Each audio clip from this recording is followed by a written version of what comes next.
Assalamualaikum warahmatullahi wabarakatuh. Today we are presenting about the economic system, which is communism and socialism in Islamic view. This topic is under principle of Islamic economics. My name is Muhammad Daniel bin Sarfuddin, 22B0815. My name is Muhammad Riz.Reizal bin Abdullah. My ID is 22B1006. So the table of content, the first one is what is communism? The second one is what is socialism. The third one is the similarity and differences between socialism and communism. The fourth one is Islamic view. So what is communism? Another name for the communism is plain economy. The political philosophy, the communism society owned and run by the government. The tenet of communism, no one is permitted to amass riches or property not required. Communism key goals are creating and maintaining an equal playing field, access to the necessities of life in fair or equitable way, keeping local costs low and creating jobs. The aim for the communism is establishing a society without inequalities in wealth or poverty. Communist society are like private ownership of business or production. The government own and control the businesses.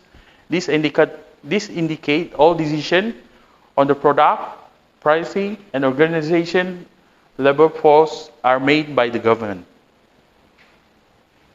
So we are moving on to what is socialism. Socialism. The principle of socialism is social justice and equality for all members of society.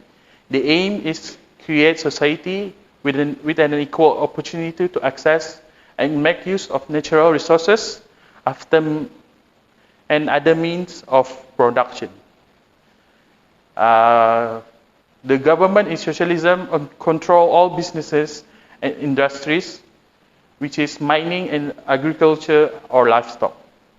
The government use companies to generate employment, to provide people in need with access to basic essentials like food, clothing, and housing. Socialism, political in economic theory, support equitable resource and wealth distribution in society to reduce gap between wealth and poverty. Based on the principle, people in need should get the necessities from society in just and equal way. So we are moving on to the similarity and differences. Similarity is this economic system involved in response to the wealthy firm opposition to the unfair treatment during the Industrial Revolution. This also assumes that the government control organization rather than for profit businesses are responsible for producing all goods and services. Additionally, economic planning, including everything pertaining to supply and demand, is essentially under the control of central authorities under both economic systems. The differences for the socialism standpoint. It is based on the concept of people, implies that their compensation will be determine how much they personally contribute to the economy. For instance, if Jake and Adam work under the same condition and create more things per hour, Adam will be paid more than Jake. Additionally, the firm innovation and the workers' effort will be recognized. This may help the production of product and services move even higher. Furthermore, individuals can own their own property, but democratically elected government-owned industrial output, which is the main source of wealth creation. Additionally, socialism aims to alter and modify the current social and political system through democratic method. This suggests that they will utilize legal action such as their ability to vote to modify the situation if they wanted to make any changes. So in contrast, under communism, rewards are not given based on the decision made by the government. This is so that the government will supply the majority or the population food, clothes, and other requirements can determine what those needs are. Furthermore, private property does not exist under communist economic system. This is so that each person can get a piece based on their needs, since all property is collectively held by the government. Additionally, the entire process of economic production was under government supervision. This implies that the economy is unable to independently decide how to produce its goods and services. Additionally, communism views a violent revolution in which working class people revolt against the middle class and upper class are necessary component of establishing a fully communist society.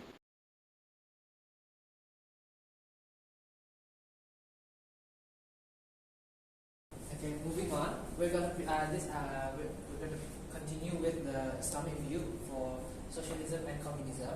But before that, I'm going to explain to you a brief introduction for Islam. Islam is a way of life. It covers everything in life, from the moment you wake up until the moment you sleep at night. Okay, Islam is not a religion. This is because Islam covers all aspects of life. A religion is, for example, a Christianity, where it is only the relationship between a man and between his creator and his creation.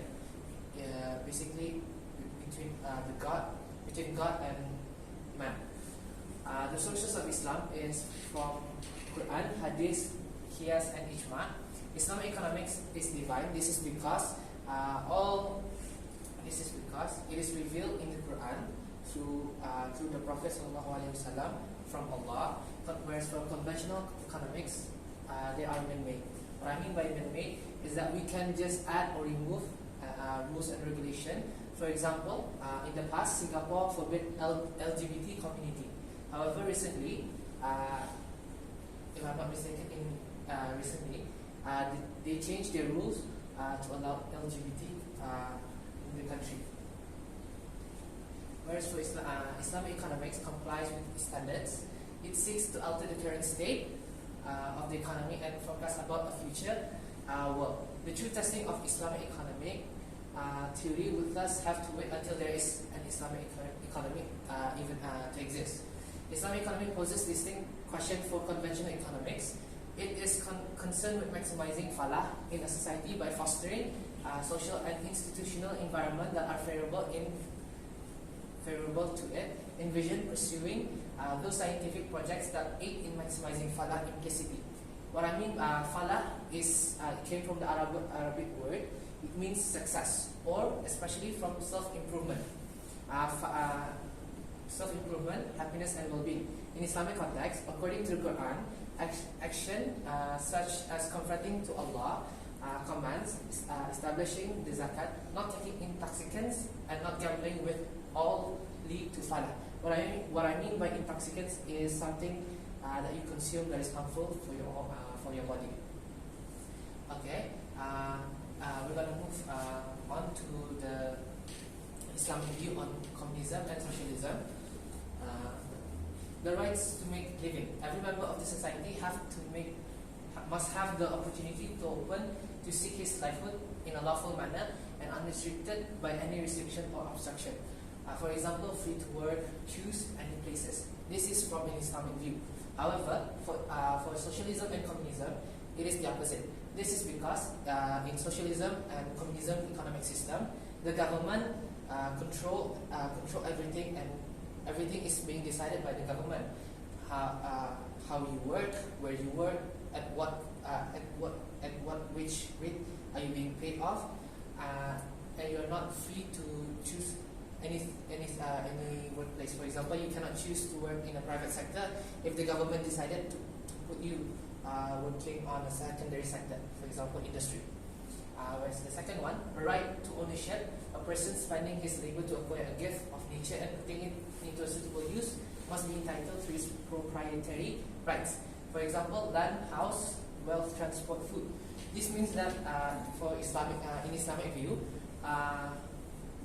we as an individual are free to use our money that we earn from working to buy land, house, wealth, transport, and so on, to own a private property. However, in socialism and communism, they cannot do that, and they have no right to own a private property, as the government is control everything. The government have complete ownership of the whole economy in terms of their building, land, labor, capital, and so on. Thirdly, the spirit of healthy competition. This means that the firm should be abide by the rules and do not use childish tactics. For example, firm A criticizes firm B about their product so that the consumer will buy from firm A instead of from B.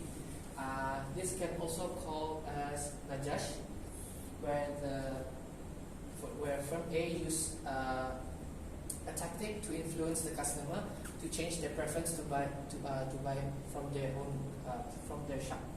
Okay, monopoly does not exist in socialism and communism.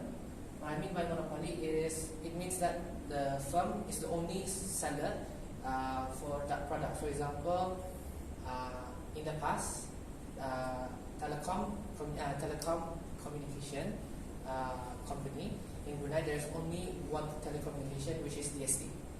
Now, before that, DST is the sole monopoly, so they can just charge their goods and services at a higher price, and we as a consumer have no choice because there is no substitute or alternative for DST at that specific time.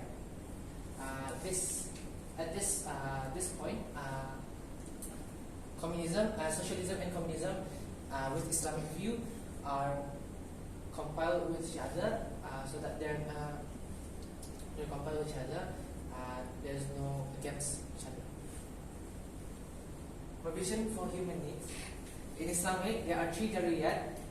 In Islamic, there are three types of needs: daruriyat, hajiyat, and taksiyat. Daruriyat is where we cannot live without it, whereas for hajiyat and taksiyat, we can live without it, but it can be troublesome for us. Poor in Islam has two versions, which is fakir and miskin.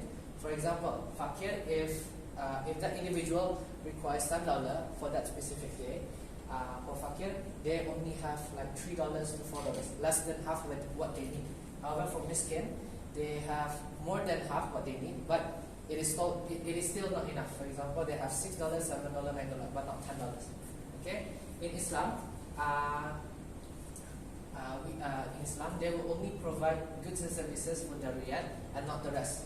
However, in socialism, they will provide what they really need. For example, if they need 2 kilos of rice, the government will only provide them 2 kilos of rice for that family, not more and not less.